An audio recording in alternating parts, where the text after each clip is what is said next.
अस्सलामुअलैकुम हज़रत। हज़रत मुझे आपसे ये पूछना है कि क्या ऐसी नौकरी करना जायज़ है या नाजायज़ है। एक जगह नौकरी मिल रही है, लेकिन वो वाइन शॉप है, शराब की दुकान है, उसमें गार्ड की नौकरी मिल रही है। वो दुकान बंद हो जाएगा जब शटर गिर जाएगा, ताला लग जाएगा दुकान में, तब वहाँ पे दुकान के बाहर रोड पर खड़ा होकर गार्ड की नौकरी करना है। मतलब दुकान की देखभाल करना है। वहाँ पे सुबह रात 10 बजे से लेकर सुबह 6 बजे तक वहाँ पर रहना है, दुकान का देखभाल करना है, गार्डिंग करना है। तो ऐसा नौकरी करना क्या सही रहेगा? क्या ऐसा नौकरी करना जायज़ है या नाजायज़ है? आप बता दीजिए।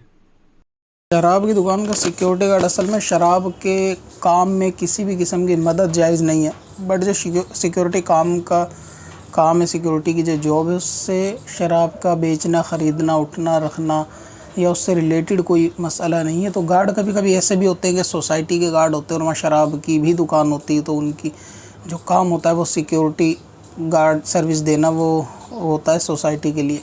इसी तरीके से अगर चंद कहीं पे ऐसा कॉम्प्लेक्स है छोटा कि वहाँ पे भी शराब की दुकान है और दूसरी दुकानें भी है, तो भी सिक्योरिटी की गार्ड की जॉब कर सकते हैं। खाली शराब की दुकान के लिए भी सिक्योरिटी की जॉब की जा सकती है कि रात में सिर्फ पहरेदारी करनी है कि कोई नुकसान वगैरह, चोरी वगैरह या चोर वगैरह वहाँ ना आए, कोई हादसा ना हो। तो इस तरह सिक्योरिटी गार्ड की जॉब की जा सकती है। अब अपनी जरूरत के लिए आसान वजीफा तलाश करना हुआ और भी आसान। विजिट करें wazifa.sbswarsi.com पर और अपनी दीनों दुनिया की भलाई के लिए पाएं ढेरों आसान वजीफे।